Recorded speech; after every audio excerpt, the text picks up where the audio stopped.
بسم الله الرحمن الرحيم. الحمد لله والصلاة والسلام على رسول الله. اللهم آمن روعاتنا واستر عوراتنا، آمنا في أوطاننا. ربي يسر لي أمري واشرح لي صدري واحلل عقدة من لساني يفقه قولي.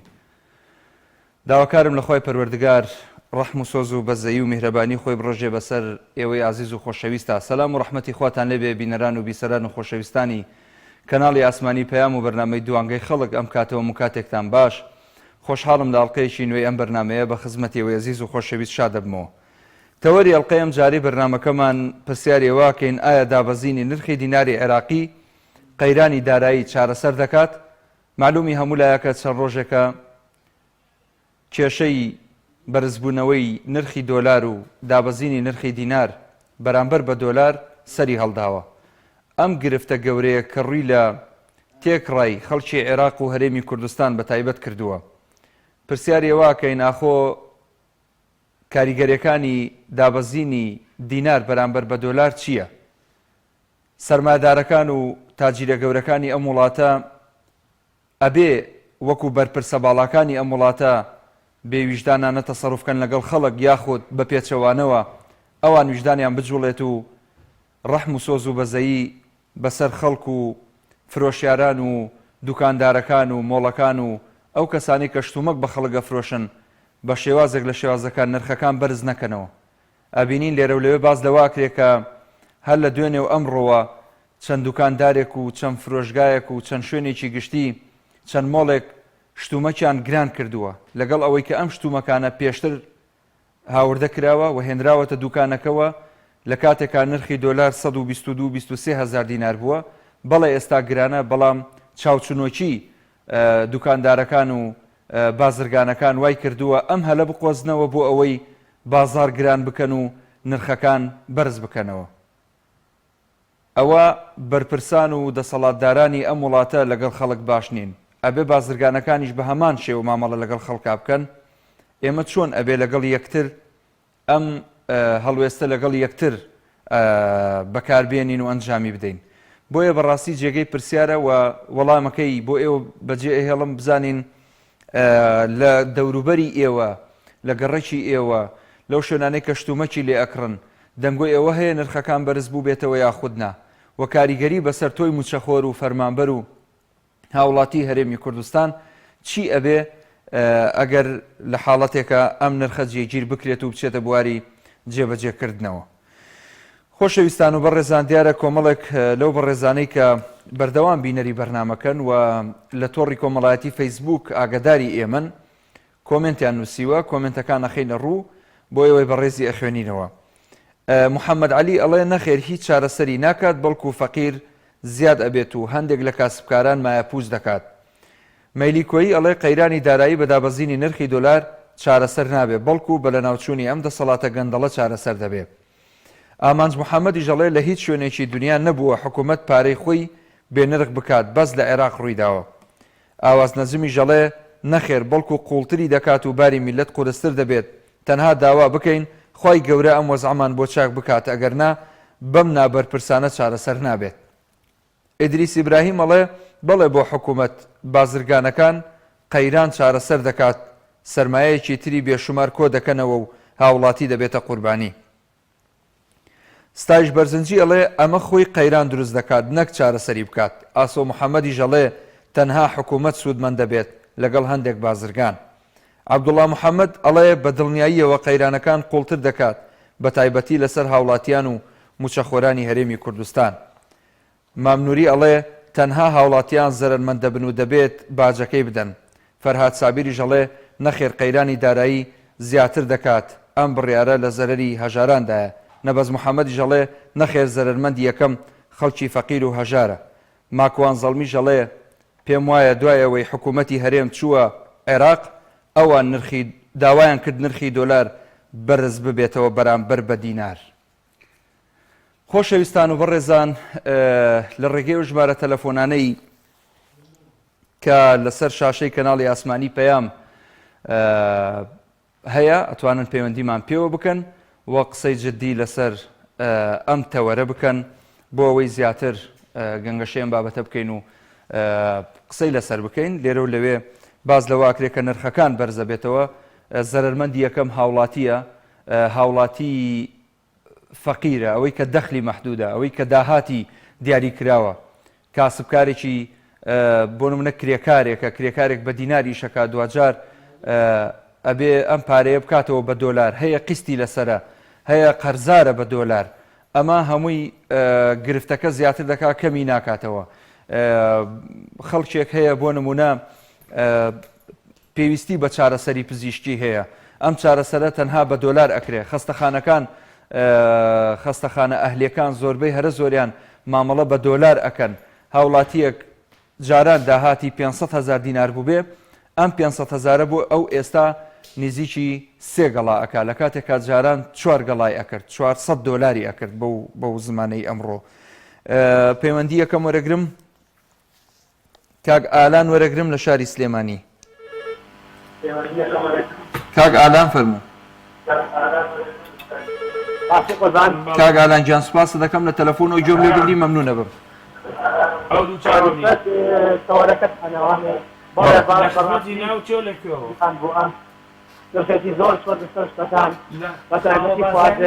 بەڵێ بۆ نمونە ئەمڕۆ من سەنەکەی ڕۆنی ئاوتوسان کڕیوە محەممەد خەلیفە محەممەد خەلیفە خاڵۆ بازیانی بەڵێ چێکە؟ بەنسبەت بەعض شتێکی ترەوە وەکو شایی شاری مەحموود ڕۆژانەبوو کە سەزانێ بە 4 ڕۆبەیەک بۆ ئێستەکانی ئەڵەن بە 5,000 ئەمە جارێ هیچ شتێک نەبووە ئەجا بەنسبەت پێ خانوو کاگالان یەک دقە زۆر باشە ئەو دەنگانە لە من تێکەڵ بوو کاکە کاک بیلال هەردوو دەنگەکە لە لای من تێکەڵ بوو ئێستا دەنگی تۆ و هەردوو تەلەفۆنەکەش دێتە لای من تکایە ئەو دەنگانە ڕاگرە مەمنونە بم ئەوە ئێستا دەنگی تەلەفۆنەکەی تر کە لێدا دێتە لای من ئەو خەلەلە چاکەم سوپاسدانەکەم کاگالان لەسەر هێڵماوی ئەفەرموو گیانەکەم قسەکانە تەواوکە وەکومان ڕاستی زۆر گران بووە لەسەر فەقیر ڕۆژات وەکو باسمان کرد بەڵێ دەستی خۆش بێ کاگالان زۆر سوپاس دەکەم دەست خۆش بۆ پەیوەندی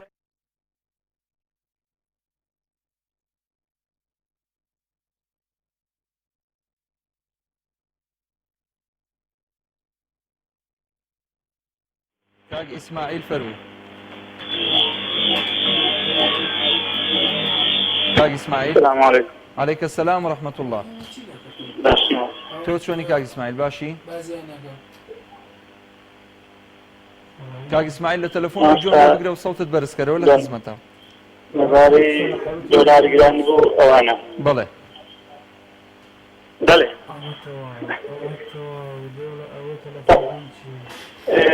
طبعا أوانا أو حكمتا أو بلتسانا أبو خوان يعني ما نويا يسر حارية يعني ك نا نوي يعني تكون أو قارانا شلون بوان قازان دي هوادثة طبعا سايان لبرجوان دي خلشيني تاخذ شلون يعني شلون دي آوا خدمة جزاري بي شلون بو خلشي باش بي آبكن طبعا شلون بوان باش بي هوادثة لابد من براسيل خويا وهذا زانتا أوانا كدستيان هي براسيل بتلسانة لقرابوني دولار. بله. ئێستا تۆ ئەو نرخە بەرزبوونەوەی نرخی دۆلار بەرامبەر دینار بە هەڵە ئەزانی لەلایەن بانکی مرکزیەوە؟ باشی برام. والله أمن. بياد. بقول والله لي حالي نبو. دەڵێم ئەو بەرزبوونەوەی نرخی دۆلار بەرامبەر بە دینار یاخود دابەزینی نرخی دینار بەرامبەر دۆلار بە هەڵە ئەزانی لەلایەن حکوومەتی عێراقەوە؟ والله حكومة العراقي بحسب بحثي بياد هولير باوكي وانا اتدبيني كتماشى ذكي يعني خاصي سراخش كا او ملة همو تاوراني عراقي همو هنا بو عراقي دبات كتاك اوانا وواز باواز ما ليبين فتشارك ما كان فبام عاشي ليور بدي يعني جينا نازن اوانا شان لقري هذا رسالة خاصي تكدي نازن بوها دەست خۆش کاک ئیسماعیل سوپاس دەکەم باوکی بەیاد وەرەگرم لە شاری هەولێر. السلام عليكم. وعليك السلام ورحمة الله وبركاته. باشكرك محمود. تۆ چۆنی باوکی بەیاد باشی؟ باشەکەم. لە خزمەتە. بەنسبەت پرسیارەکەت بەخوای چارەسەری ناکات چونکە قەیرانی کوردێنانی بودەی بۆ ساڵی 2020 کەمێک پێ چارەسەر بکە بەڵام کری دروستکردنی داهێنا بەڵام هێناوتە ئاراوە. بەڵێ. لە عەدوای هەولێر ئیش دەکەم. لە کۆگاکانە پرسی کاتۆ هزار بۆ بە 30,000. بەڵێن ئۆتۆمبیلەکەم کە تقریبا 30 دینار ماڵوێرانەکە تەنها بۆ خەڵکی فەقیر و سینی متەقۆڕ و سینی هەژارە. بەڵێ. حکومەت باش لاسکۆنی خۆ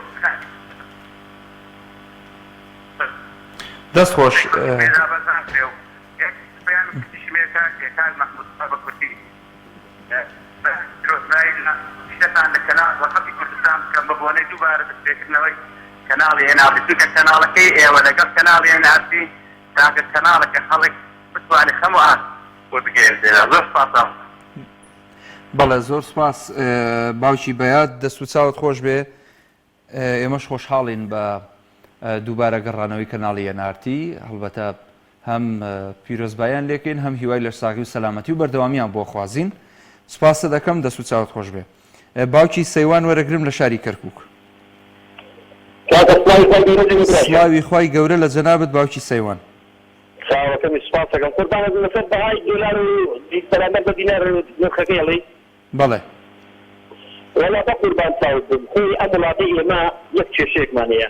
کێشەکەمان زۆر گەورەیەوە بە ئاسانی چارەسەر نابێت لەبەر بۆ کۆمەڵێک خەڵکی سەختەچی لەم وڵاتەی ئێمە هەیە عێراق بە تێگەڕای کۆمەڵێک خەڵکی سەختەچی بەڕێوەبردنی وڵاتەکان گرتووەتە ئەستوی خوانی چێن ئەو سەختەچیانە؟ چێن ئەو سەختەچیانە؟ ئەو سەختەچیانە ئەو کەسانن کە حکومڕانی ئەمری عێراقەکەن بە تێگەڕا بە تێگەڕای کوردش و شیعەش و سونەش بە تێگەڕا بۆ کورد بۆ بانکی مرکزی بەدەستی کە باوکی سەیوان باشە یەک دەقە یەکێک لە کۆمنتەکان ئەڵێ خەتای هەرێمی کوردستانە. کورد بۆ کورد بۆ بە قوربان چاوت بووم هەست کەسێکە خەمی وڵات نەبوو خەمی نیشتیمانەکەی نەبوو خەمی هاوڵاتەکانی نەبوو چۆمەژێن ئەوە ئەو وڵاتە ئەڕوا بەرەو گەندەڵی بەرەو فەسادی بەرەو ماڵوێرانی ئەڕوا ئەو سەرکردەی بەرگرتیانەی کە ئەمڕۆ حکومڕانی ئەم وڵاتاکەن هیچیان دڵسۆز نین بۆ خاکەکە هیچیان دڵسۆز نین بۆ نیشتیمان بۆ میلەتەکە بۆ دینەکە هیچیان نە بە پێی دینی شەکەن نە بە پێی نیشتیمانیژی شەکەن هەر هەمویان کۆمەڵە خەڵکێکیان داوە بە دوای خۆیان ئەوانیان تێر کردووە من و تۆش قسەکەی نەمان گوتم ئەوە مەسەلەکە بە قوربان بە تێگڕا إذا تقرأ من هيك نبأ حكمراني نظام نبأ حكمراني كبار مثلا خلينا نبرد دكتاتوريا رمضان إبرز لويه كمان برز ورنا قلنا فكذا كان يبيش خويا بيش زماني كيف هذا وقذافي وابن مبارك و سمو أو معمر قذافي أمانتيا مثلا كلهم برز زماني ككويا كده كيان لبخوانا بس ينالي بس تقولي يوم بدي بخوانا من يبقى ترى بخوانا والله ما خاص ما بخوشنا سپاس باوکی سەیوان دەست و چاوت خۆش بێ. کاک پۆڵا وەرەگرم لە شاری هەولێر. سڵاوی خوا لە جەنابەت کاک پۆڵا گیان. برای بەڕێزم گیان ئەو دابەزینە دابەزینێکی ئاسایی نییە دەمارۆیەکی ئابووریە ئێستا خەڵکی کوردستان بەرەوای ئەوەی نرخی کەلوپەل گران دەگرێت ڕەنگە بەهۆی خەڵکی خەڵکاریەوە دەیان کێشەی کۆمەڵایەتی ڕووبدا بە ساڵێکی لەوەش گرنگتر کاک مەحموود بەڵێ یاریکردنی کەلوپەلی ئێکسپایر زۆر دەبێت بۆ چونکە خەڵک ناچارە بێ بە سیاوستی هەرزان بگەڕێ خواردن بێ هەبوو دەرمانی ئێکسپایر بێ ڕوو لە کوردستان دەکەن چونکە لەگەڵ دەستێکی باش نییە بۆیە هەموو ئاراستەکان پێمان دەڵێن ڕیارێکی نالۆژیکیە هەڵەیە چۆن دەکرا دەبوایە چاو لە وڵاتانی تر بکەین کاک مەحموود بۆ نمونە ڕێگایەکی باشتر هەبوو دەتواندرا لە سەپادەی موسەی هەموو موسەخۆران کەم بکرێتەوە یەک وەمیان بەهای دینار بە لە سەپاسێ تا پێنج نابدەزێتێ هەموو خەڵکی پێ نەدەکرێت گونجان تەعەقلم ڕوون دەدا بەبێ ئەوەی هیچ بارگرانیە پێوەتە سەر هاوڵاتدا ئەستەمێژە وتومانە جێ عێراق بەڕێوە دەبا لە کوردستانەوە تا ئەو پەڕی عێراق کەسی نادڵسۆز ناغازگۆت و لە ڕووی تۆ خەمخوار نین دۆستەنگی کەڕوار لە دەسەڵاتداران هەموو بەرپرسەکانەوە ئەو بڕیارە بە دڵی وانە بەدەستی وان نییە بەس لە مێژدا برابچوو کە دەتەوەرەکانی پێشووتر تاک مەحموود دەدەموت نابێهانا بۆ ناوتنی بین دەدەمانپوت ئەو پیاوە یەکتریا دەغەزیێ تۆ دەزانی ئەگەر ئەو بەڕێزە من لە سیاسی ئەوە بەیەم وە بە حضوری نییە بەس لە سیاسی ئەوە بەیەم هەرگێنە دەستم لە کاتێک بستاو بۆ چونکە بە هەموو بنج و بناوانی ئەو بڕیارە ئێمان دەڵێ عەینە نمونە لە تاک بە تاک وەرگرا لایەنە نەرێنیەکەی زیاترە لە هەرێنیەکەی کەواتە بڕیارێک دێکەوتە و دەرکەوتەی ئەنجامەکەسی دراپشتێتەوە بەسەر تەواوی هاوڵاتیان بۆ دەبێ لەبەر خاتی 8 ملیۆن مرتەخۆر سزای 10 ملیۆن خەڵکی بێ موسە بدرێ یەکە زیاتر بۆ ئەوانە بۆیە هیوادارم ئەگەر من دڵنیا کارێکی گەورە لە شەقامی عێراقی حکوومە لەرزەیەکی سیاسی ڕوو دەدا حکوومەتی عێراق دەبوایە بۆ ڕێژێنەکە بە ڕێژەی سورحات تەدریجی کردبایە نە چیش سوتابایە نە کەباب بەداخەوە دووبارە دەستخۆش دەستخۆش کاک پۆڵا سپاس بۆ پەیوەندەکەت باوکی شاکار وەرەگرم هەر لە شاری هەولێر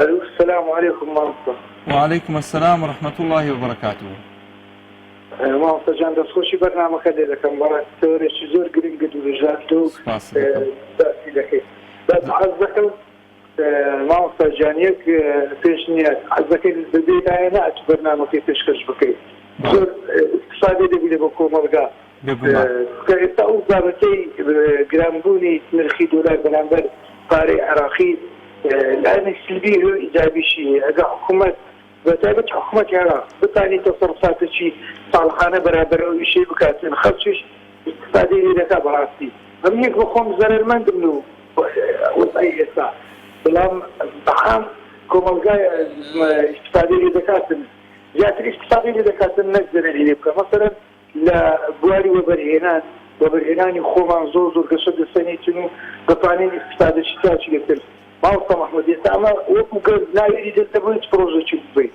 هەمووی زەرەرە یعنی وەرە هەر سکرەکەت هەیە هەر شەک دەکەی هەر بەرنامەک دادنەی زەرەر دەکەی لێ ئەتوە پارەیە کە تەنخاین دەکەی لە بۆ ویشەی ئەمە کەمێک دەتوانین وەبەری بهێنین تەماشا دەکەی تیجارێک لە پاشە تو دەچیتن ئەگەر ئەتوو عددی 1000 دانە دروست بکەیت ئەو دەچن 100,000 دەینیتن بە پارەشی زۆر کەمتر ڕادەوەستێت بەڵام ئەگەر تو بێت و دەی لێرانە گرنگی بە وەبەرهێنان بدەی و سعری دۆلار گران بیتن ئەمە دەتوانین استفادەشی باش لەو وەسعی بکەین و ئەو کات سعری ئەسکاڵەکانی خۆمان ئەوەی بە خۆمان بەرهەمی دێنین گران دەبیتن هیچ کاتێک ناتوانێتن بە دۆلار بچی بۆ دۆلارە گرانەی لە عێراق کە دەکردرێت بچیتن لە دەرێ کاڵای پێ بکرێتن و بینی لێرانە لەسەر من هەرزاتی بکاتن ئەوە دوام ئەو هەموو پارەی عێراق دەکرێتە دۆلار و دەدرێتە دەرێ بە سیارە دەدرێتن بۆ هەموو پێشەنگای ئۆتۆمبیل و ئەو هەموو کاڵ ئەو هەموو بەروبوومەی لە دەرێ لە بۆ ماندی کەم دەکتەوە ڕێژەی زۆر بەستا و کەم دەکتەوە لێ داواکارم لە بەڕێزت یەکەم جار لە کەناڵەکەت ئەوجە لە کەناڵەکانی دی هەندێک ڕوونکردنەوەی باشتر بدەن لەسەر ئەو بوارێ گەندێکی زۆر بارەدارە گەندێکی زۆر خاوەن پارەیە خاوەن کاتە خاوەن شوێنە کاکەتوانی یعنی لە بەسیترین کەساکە لە مەڕدارێکی ڕادەستکوێت کە هەتا تاجیرێک و هەتا ئەوەی کە ناتوانێت لە وڵاتە ئیش بکات لەبەرەوەی سەری دۆلار کەمە هەرچی ئیشەکی دەکەی زەرە بەڵام ئەو کاتی تو هەموو کەسە سوزمەند دەبیستن لەو بوارێ دەستخۆش زۆر سپاس باوکی شاکار پێشەوەی باوکی ئیسرا وەرگرم هەندێک کۆمنتە خوێنمەوە دیارە لەو کۆمنتانەی کە نووسراوە بۆ نمونە مەلا مستەفا حەمەد نووسیوێتی جیاکردنەوەی تیجارە لە دەسەڵات زۆربەی هەرە زۆری کێشەکان چارەسەرەکە بەڕێزێک نووسیوێتی بیرتان فواد نووسیوێتی خوا ڕەحممان پێ بکات ژیانمان هەمووی تێک دەچێت بەهۆی نەبوونی ڕابەر قەراخی نووسیوێتی کاتی هاتنە سەر شەقامە چیتر چاکسازی بەمانە ناکرێت بەس بە قسەی زارەکی باسی چاکسازی ئەکەن نەکردار بەڕێزێک کاک کامەران نووسیوێتی حەسبونا الله ونعم الوەکیل. کاک هەڵوێ ئەسترانیایی نووسیوێتی فاشلترین وڵات عێراقە، پارەی خۆی بێبەها دەکات. کاک سەیوان نووسیوێتی عێراقی فاشیل هیچی لێ چاوەڕوان ناکرێت. کاک هیوان نووسیوێتی هێزی دەسەڵاتی یەکەمی هەرێمی کوردستان و عێراق سوودمەندن لەم دابەزینی نرخی دینارە. بەردەوام کۆمنتەکان نەخوێنمەوە، چاوم لەسەر کۆمنتەکانە و کۆمنتی شیا و بێگونجاو بە بۆ خوێندنەوە منیان خوێنمەوە. سوپاسان دەکەم بۆ بەشداریکردنتان لە تۆڕی کۆمەڵاتی فەیسبوک بینەرمان بن، زیاتر ئەتوانن لە ڕێگەی نووسینی کۆمنتەوە بەشدار بن. باوکی ئیسرا لە کەرکووکەوە فەرموو. السلام عليكم. وعليك السلام ورحمة الله وبركاته. باشی کاک محمود جان، تۆ چۆنی باوکی ئیسرا جان؟ سپاس دەکەم. دەستت ماچەکە و سەلامەتی. ئەستەغفر الله، لە خزمەتتان. خزمەت لە منەوە. وەڵی کاکە خۆی قوربەتسەرێکە بەس بۆ فەقیرە قابل بۆ چییە؟ باش. منە خۆم کە ماسەڵ پیکادەکانمە پێڵێن کەریم کابان، من ناڵێم کەریم کابان. پێش ئەوەی دۆلار دابەزێنە هاتۆ تۆزێ بۆدی گەورەترە بیلامانە بە ملیۆن 900,000 بوو. بەڵێ. باشە باوکی ئیسرا فەرموو. بە ملیۆن 900 ئەمڕۆ چۆن پرسیارم کردا ئەڵێ 15 وەرەقە 15 وەرەقەکە حسابی کە تۆ حساب 150 بۆ کە 2 ملیۆن ورود ئێسەکە. ئەمە لە کاتێکە سەیریکە لە کاتێکە هێنایەتی کە دۆلار 122 بووە. بەڵێ لە کاتێک هێنایەتی دۆلار 122 بوو. باشە بە پرسیاری لە مامۆستای ئاینی بکەیت تۆ ئەم ڕستە حرامە حەڵاڵە ئەم تاجرانایکەن. بەڵێ.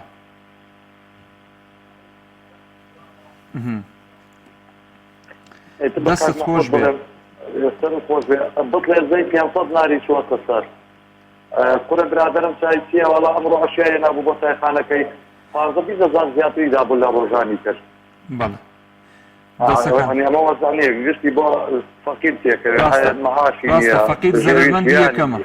خەڵکی فەقیر ئەوەی کە داهاتی دیاری کراوە زەرمەندی یەکەمە. ئەوە گومانی تێنە. بەڵێ من ئەوتانم خۆم بەخۆ خۆم کە منداڵم لەسەوە خێزانەکەشم ناتوانێنان کە سەمونم هێناوە سەمونەکانیان بچوو کردوێتەوە. ڕاست. ئەمە ئەی ناکە سەمونەکانیان بچوو کردوێتە خۆ کێشە بەس سەمونەکە نیە تۆ شتە کڕی معنایەوە ناتوانانی پێداویستی ئەو مناڵانەش جێبەجێ بکەیت. بێگومان. دەست خۆش بێ. سوپاس باوکی ئیسرا بۆ پەیوەندەکە لە کەرکووکەوە. باوکی ئارام وەرەگرم لە شاری سلێمانیەوە. کاکە جان کاتێ باش. هەموو کاتێ باش قوربان. کاکە جان بۆ فەقیر وەڵی ئەمە هەموو زەرمەندین. بەڵێ. ئێمە کە سەماعاتخۆرین بە دوو وەرەقیان داوە پێمان. بەڵێ. ئێستا حساب کە دوو وەرەقیان داوە پێمان. باش. ئێستا ئەمانە جا دێت کە لەوەیش ئێستا چه مەعاسەکە کە ئەماندەنێ هەر نەفەری 8,000 و 10,000 لێ بڕن نازانین بۆ چێ پێێن ئەلەن کاکە بۆ وایە ئەڵێ بڕۆ ئەوە خۆی داشکاوە. خەڵکەکە کە وەرێگرێ نازانێت زۆری مەعاشەکەی چەنە و چەند نییە. یەکسەر ئەڵێ بڕۆ هەرەوەیە هەموو مەعاشێکە سوالم کردووەتە دەکەس هەیە 10 لێ براوە هەیە 8 لێ براوە هەیە 9 لێ براوە بێزکە لە سا 21 کەش. ئیتر لە مەعاش ئەوەمان دێکن کاکە تەقاوت. باشە چی بکەین باشە بڕای تۆ ئێمەی فەقیر چی بکەین؟ وەڵاهی چی بکەین بەس ئەما غەدرەکان حەزەکەم خەڵکە بزانێ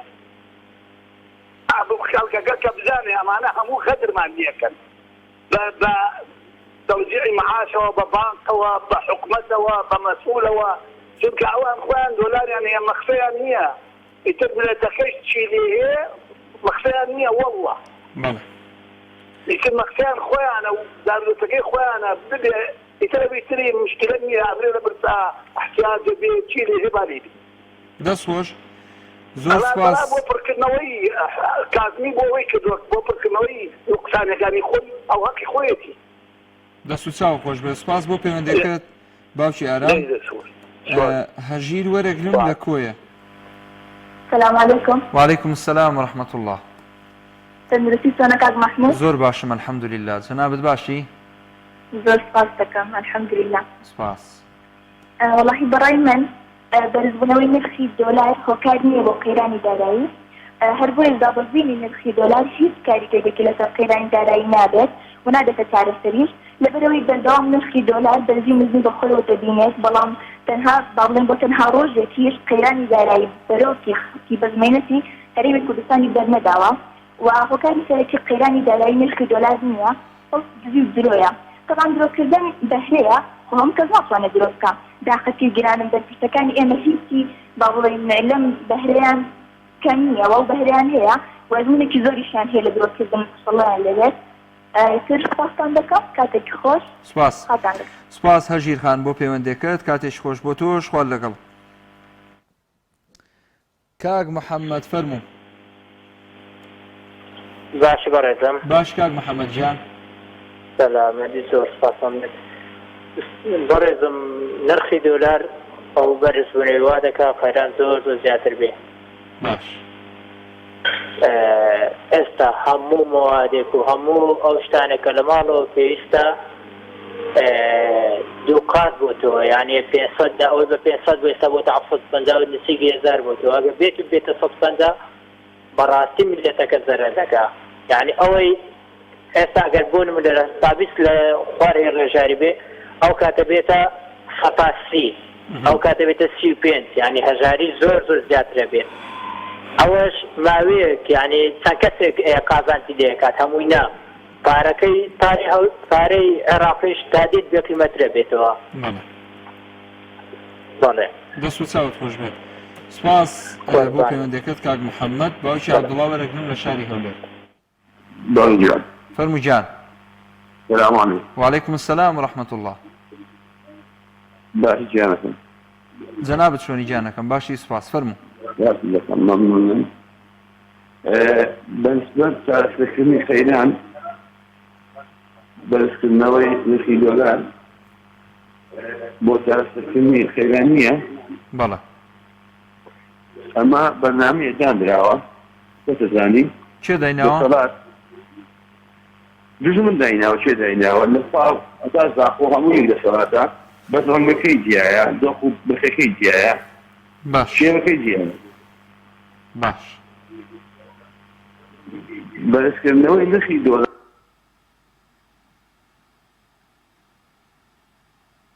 سەوتی نەما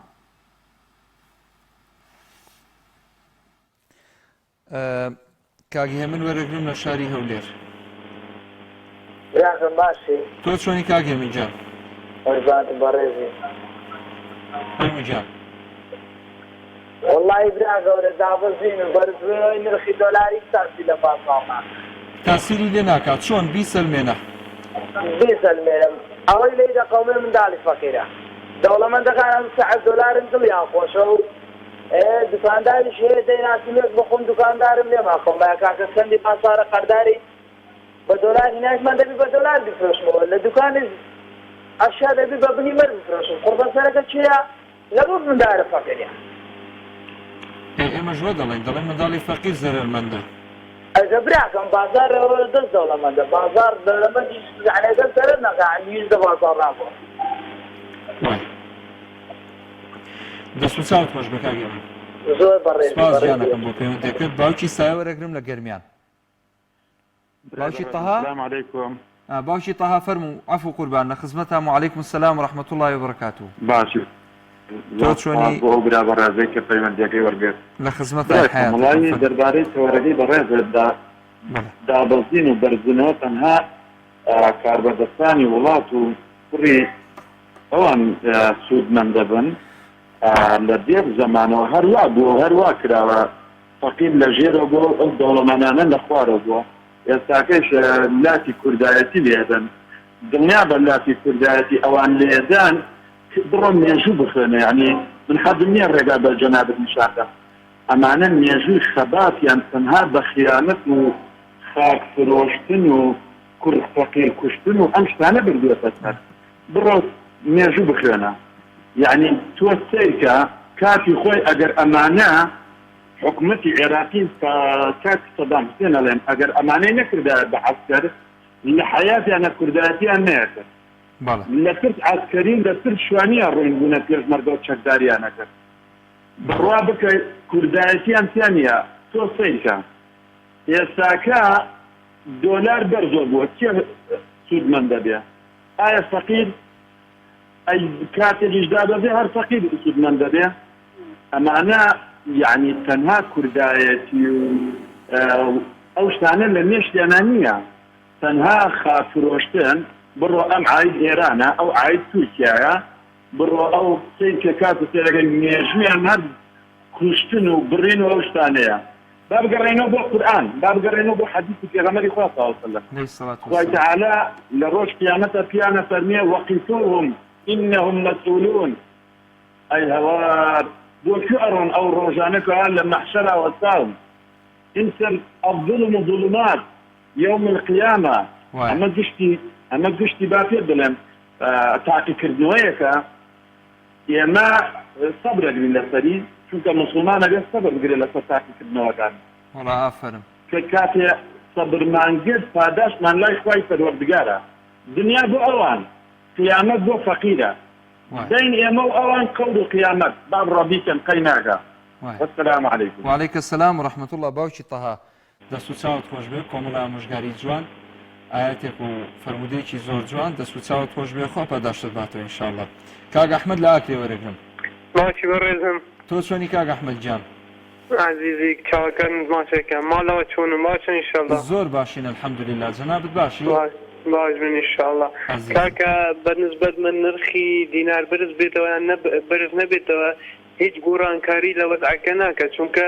ئەوانە بە خەڵکی فێر بوونە بەڵێ خەڵکیش داما و هەڵناسێت تایبەت لای ئێمە لە بادینان خەڵکەکە کپ کراوە کپ بە زمانی خۆمان بڵێن کپ کراوە بێدەنگ کراون یەک ناوێرێت قسەیەک بکات بۆ کپ کراوە بۆ کاک ئەحمەد حەزەکەم لە زاری خۆتەوە بیبیستم یعنی خەڵکەکە بۆ لەوێ کوژێنراونەتەوە کاکە دەزانیش مشکلەکە من لەوەنە من دوێرم بەڵام ئەگەر کەس پشتیوانی ناکات دوێرە کێشم نامێنێت زەوقەکەم لەسەراویشە نامێنێت کە ڕۆم هەز بسم خوو پێشاندان بکەم نەڕازیستی دەربڕم بەڵێجا دەبێ لە قومانەوە دەست پێ بکەین هەموو شتێک دەبێ لە خەڵکەوە دەست پێ بکەین کەس لە سەدام حوسێنی قووەتر نەبوو بەخوای کەوتە ژێر پیاکانی خەڵک و بەرزترین پایکەری لە عەرز زادرا وامانە لە سەدام حوسێن قووەتر نەبوو کاکە دەست خۆش کاک ئەحمەد ئەم خەڵکە نەزانم کەی تێدەگات کەی ڕادەبێتە سەر خۆ دەست چاوت خۆش بێ سپاس بۆ پەیوەندیەکەت سەرکەوتوو بی عەزیزی منی جانی منی خوا لەگەڵ کاک سیروان وەرەگرم لە شاری سلێمانی السلام عليكم. عليك السلام ورحمة الله كاك سيروان.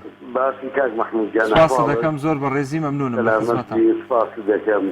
والله كاك محمود جان من بالنسبة لك دناسة من أظن حكومتك بفينا وفرود دروز بكرة وبتايبتي حكومتي عراقي حكومتي شي دورا وحكومتي شي فاسد أو عن خوان درا وكان والي كركة رسوات ديال الفواري ولاتان وهتاتا نواتي تايتا دراري عراقي ناخوا اللي دولاتي ونمونا من أمره ديالنا سومة بازار دوكان ناريك براسي سومة لاي سواي بلوتي من أوانم كردوا كشاتي خويني أبا هزار أمره سومة لاي الله بكام هزار أما أنا حقوي سبب كاركا حكومتي في عراقي جواكوزي فاسستا وأكلمني لتكي خوي بوي برسي وفقير وزار بها بتايبتي لم دوخيشا بس أوان سايان هەڵنایە بە هەرێمی کوردستان بەڕاستی مامۆستا محمود جان کەسانێکن کە لە عێراقا حکومڕانی خۆیانەکەن بە ناوی حکومڕانی بەڵام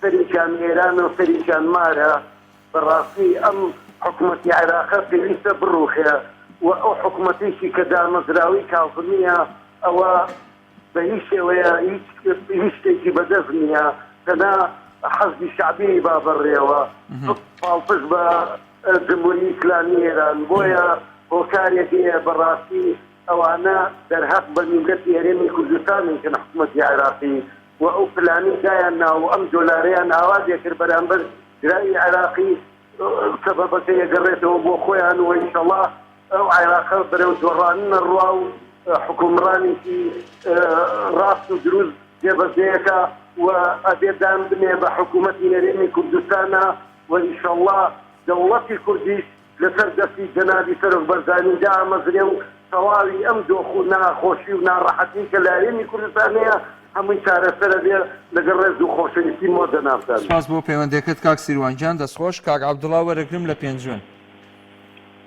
السلام عليكم. وعليكم السلام ورحمة الله كاك عبد الله جان. دەستخۆشی بەرنامەکەتان لێکەم. سپاس دەکەم. خوا لێ ڕازی بێ ئەخوا. بەقوربانم. وەڵای ماڵەسا گیان زەرمەندی یەکەم هاوڵاتیانی فەقیر وەژارە بە هیچ شێوەیەک خەڵکی سوادە ناکات لە مەزرعە. یەکێکیان من خۆمم یەک یارم بوو لە ماڵی دینا فرۆشتم بە وەرەقە فرۆشتم وەرەقەکە کردم بە دینار و دامن بعضی حیوان چون لەگەڵ ئیشەڵای ساڵی دەکەم دەجیا ئایتە 2 ملیۆن زەرەرەکە ئەمە ئیشەڵای ئیفادەم لێ کرد. ئەمجا لە بازاڕ گرانە بێ هەموو ئەوستومەکانێکە لە وڵاتان وێت بۆن مونە شەکر و شای و ڕۆن و ئەو شتانە هەر هەمووکەی لەسەر فەقیر وەژار گرانە بێ ئەمە ئیشەڵا ئیشیان کرد یا ڕەبی لەگەڵ هامان و فیرعەون و قارون و نەمرود و ئەوانە حەشیریان کا خوای گەورە بۆ خاتی قورئانی عەظیم لە ناویان ببە یا ڕەبی خوای گەورە بۆ خاتی قورئانی عەظیم يا ربي أجر يقدو عامان أجر يقدو ما دي قبولك يا ربي خواي ولد لا يا بابا وخواي ولد تفلت ذلك إن شاء الله يا ربي خواي ولد حقي أمي لا ديار دي في ربو خاطي قرآن عظيم وأمي لا تبخي ويأكلوا وأمي لا أو فصواع هر كسيك ظلمك لو خلقه أيدينا دست خواي جورو وخواي جورو تولي خواي جورو معلوم هي ما خواي جورو هذا شان على غير بويا خواي جورو أم هم ظالم وفرعون وهامان خصص شانية ما إن شاء الله خواي جورو لنا أنا بابا إني خواي جورو تخش زانية كم دست وساوت خوش بيه زور سپاس كار الله جان فال قلبي خو حافظت بيه كار عثمان ورقم لسي سايق. السلام عليكم. عليك السلام ورحمة الله كار عثمان جان. جنابت شوني سپاس دكم. ممنون كاك محمود الرحمن كان طول جنابك. فرمو قربان. دەبارەی ئەو هەڵاوسانی کە بوون عێراق دروست بووە بۆ ئەوەی کە وەرەقەیەک چووەتە سەوت لوبنگ و بەرەو سەروتر. بەڵێ. من بەڕای خۆم تەواوی خەڵکی دوایە سەناعەتم وایە من ئەو هەڵاوسانە تەنها لەو 200,000 نییە کە چووەتە سەر وەرەقەیەکی ئەمریکی لە هەرێمی کوردستاندا بەڵکو ئەوە گرانێکی گەورە دروستەکان لە هەرێمی کوردستاندا. بەڵێ. و عێراقیدا نەک هەرێمی کوردستان. بله. داري أو بتعرفين لسه خالتي فاتي إيسا تو بتماي مثلا كتك إلى برا لماركتك يأخذ لا سنة إيش تداري سوش تمشينا ومال بطلع وضعي ورقيك تري شت فكرنا لا هردان بازار يأخذ مولك لأسفلك أو بتزارنية كباي أو بتزارنية استخدام وهذا تبعي قيمة ورقيك يدوم عن سما فرد يستفكرك يستفكر جاء لفنجاه زاري توصل يعني خلاص أنا كل لا زيادة الدروس وأنك وأنت ورقيك لا بازار ولا نبغي والله ورقيك يعني أنت سيتوي كي كار عثمان سيدي كار خلاص أنا كي وهاواتي عاملتي عراق أويك كباي ورقيك شد بازار بكري جاء لفنجاه وشطة زاري توصل مشكلة عليه ودرس يعني بازرگانەکەش زیاد دەخاتە سەری جگە لە هەڵاوسانی ئەو پارێش زیاد دەخاتە سەری و ئێستا شتەکە نەچۆتە بواری تێبەجێکردنەوە ئەلان ئەو شتە کۆنانەی کە لە ناو ماڵەکانان ئەو شتانەی کە گەڕە بەر لە ئێستا و بیڕۆ بەر لە ئێستا و مانجە بەر لە ئێستا دانراون هەر بە سعری ئەمڕۆی دۆلارەکە ئەشکێتەوە کە دۆلارێک کە دڵات 147,000 بۆم سیارە ئەیشکێنێتەوە فەردەیە برنج ئەمڕۆ بە 5,000 زیاد کراوە سەنەکەی ڕۆن بە 10,000 زیاد کراوە سەبەقی لەکە بە 2,000 زیاد کراوە يعني خلالەکە مشکلەکە لێەوە دروست بووە جینا ئەگەر وەرەقەیەکی تەزارەتێتە سەری کابراایەکە بۆ نمونە لە دەفتەرێکا دوو لێ پێم لێ نابێتە کێسە بەڵام مشکلەکە لە قوتی خەڵکە مشکلەکە لە قوتی خەڵکەوە دروست بووە. دەستە خۆش بکە عوسمان جان زۆر سپاس بۆ پەیوەندیەکەت ئاگادارت بێخوا لەگەڵ بێ کاک هەرێم وەرەگرم لە شاری سلێمانی. السلام عليكم ورحمة الله. عليك السلام ورحمة الله وبركاته. بس خوشيان تاور جوانا وليكم فاسمون. لخدمت تاين براي جان فرما. خوشي كاتب محمد عليهم هموش كده شارسي هي تنايا شتلاجة. چيا؟ أو شتا مردنا. بله. تنها مردن شارسرنية هموان قيرانا كيه ميبينين وامو روشتيا سفردي همو شارسركي بيزني خواهي جورا. بەڵام سەبەکە خۆمانی بەخوای مەسەلە خوا دوور بین بەخۆ خۆی گەورە کاروبارەکانمان بۆ ئاسان ناکە تاسو محل خمانه بعد السياسة همو روش اما لقنا وتاوان باشا شوكين اوان هب تاوان روجش بريكن هب تاوان القفانه شو بعدتك ايش معدتي ونيك فاي دور اللي ما قبول كما قبل رحمي خوينك قاعد من دعوانا هموانا كم خونتين همو كسي بقرينا وقولا اخواي قورا في اوني لنا رب العالمين سامروي لنا وبن هموا ما نزلنا وبا بس اما بقرينا وراسي لك رب العالمين لقد سلامتا راس قودي والله اخواي قول لساوسرو كانك هموش تكبر لكم انك دەستی خۆش بێ کاک هەرێم زۆر سپاس بۆ پەیوەندیەکەت کاک جەبار وەرەگرم لە ناڵ پارێز جەبار باشم وت تەواو کاک جەبار فەرموو کاک جەبار لە پێنجوێن لە ناڵ پارێزەوە برا سلام علیکم دی دووەڵە سوور وعەلەیکە سەلام و ڕەحمەتوڵڵا قوربان براکەم ئەو کۆمەڵە برا ئەو کۆمەڵە برا گوێم لێ باسێکی ئەڵێ هیچ تەئسیر لە بازار ناکە من یعنی عەجبایەتیم لەو خەڵکەیە بەیانی تۆ بچۆ لە بازار ڕزانە تەئسیری تێ کردی یا منە هەر خۆت بڕۆ بەڵێ کۆمەڵێ خەڵکی بڵێن فەلا یا ئاشۆفدار یا خەڵکی گوندەکان بەیانی ئەیانێ بچن سیارێ بکڕن باشن دینارەکەکەن بە دۆلار بزانن بە چەندە ئەو نەیجاران سیارێکیان بۆ دەکردێ بەڵێ ئەمجا سەرشۆڕی بۆ ئەو کەسەی کە ئیمزا بۆ ئەو کەسەکە کە دراوی خۆی ئاهالە بکە وەکو حکوومەتی هەرێمیش و حکوومەتی عێراقیش بەتایبەت حکوومەتی هەرێمی خۆمان کە حیچی لە دەسانیە حیچ بە درۆ بەسەر میلەتە خۆی ئەکا بەشت بەڵام بەرابەر بە حکوومەتی عێراقی دەسەڵاتی مناڵێکی نییە من نەمدیوە لە عالەمە هەتا وەکو ئیسادە هیچ کەسێ دراوی خۆی ئاهالە بکە لەبەر میلەتی خۆی دەستە خۆشە دەستە خۆش بێ کاک جەبارگیان سەلام عەلەیکم وعەلەیکە سەلام قوربان خوا لەگەڵ بێ کاک محەممەد وەرەگرم لە خاڵ و بازیانیەوە باشی برای بەڕێزم تۆ چۆنی کاک محەممەد گیان قوربانەوە چاوتم بەڕێزی سەرە دوو چاو وڵی من بۆ بۆچوونی من ئەم ڕاوەی لە ئەم دۆخات تاکە زەرمەند بەس فەقیرە بۆیە حکومەت داواکاری نەم بۆ ئێبارە دۆخە چاک بکات حکومەت کام حکومەت حکومەتی هەردوو عێراق و هەرێم چکە هەردوو لایەن مشتەرەکن بە هەردوو لاوەم دۆخیان وا لێ کردووە یعنی تۆ ئەڵەی حکوومەتی هەرێمیش سەبەبە بەڵێ بەڵێ بەڵێ بەشدارە حکوومەتی هەرێم بۆ بەڵێ حکوومەتی هەرێم بۆ حکوومەتی هەرێم ئەگەر بۆ موچەی هاوڵاتیان بە دۆلار بدات کێشەی نیە بەس ئەگەر موچەی هاوڵاتیان بە دۆلار نەدات تاکە زەرمە بەس فەقیرە یعنی ئێستا لە قازانجی حکوومەتی هەرێمە ئەگەر ئەم دۆلارە ئاوە بەرز ببێتەوە چکە ئەو نەوت بە دۆلارە فرۆشێ و دای بە دینار مەعاشەدا ئەوان لە هەردوو بەڵێ لانی هەردوو حکوومەت یەکێتی و پارتی بۆ هەردوو لایەن قازانجامە یعنی لە چەند کۆمنتێکە هاتووە ئەڵێ لایانی دەسەڵات یاخود حیزبی یەکەمی هەرێمی کوردستان پێی خۆشە و ئەو هەوڵی داواکان نرخەوەی لێبێتەوە چکە ئەوان ڕۆژ بەڵێ ئەوان لە بەغدا کۆبوونەوەکە دوای کۆبوونەوەکە ئەم دۆلارەوە بەرزەوە بوو لە بانکی ناوەندی بەڵێ دەستە خۆش بێ دەستخۆشیم فەورەتان یەکەم زۆر سپاس بۆ پەیوەندەکەت سەرکەوتوبی مام جەوهەر وەرەگرم کۆتا پەیوەندی مام جەوهەر بە کورتی لە خزمەتم بە کورتی پێت دەڵێم فەرموو ئەو خوددا گەورەی میلەتی دنیای خەڵق کرد بۆ کردەوە بەجەزە و گرانی لە ناوناسی ئەو خوددا گەورەی ئەتاتورکە چی ساڵمی دروست کرد حاویستی کول لە ناو بە خۆی لە ناو چوو ڕەزا شا ویستی کول لە ناو بە برسی بکە خۆی لە ناو چوو سەردام ویستی کول لە ناو بە خۆی لە ناو چوو عەبدوسەلام عارەب ویستی کول لە ناو بە خۆی لە ناو چوو یەکێتی فاتیش گرانیان هینایە دەیانەوێ کول لە ناو خۆیان لە ناو دەچن کازمیش خۆی لە ناو دەچی هەرچی دیشی ئەو میلەتەبی خۆی لە ناو دەچی خدا ئێمەی خەڵق کردە پارەکە ئێران و تورکیا ویستیان ئاو لە کوردستان بگرنەوە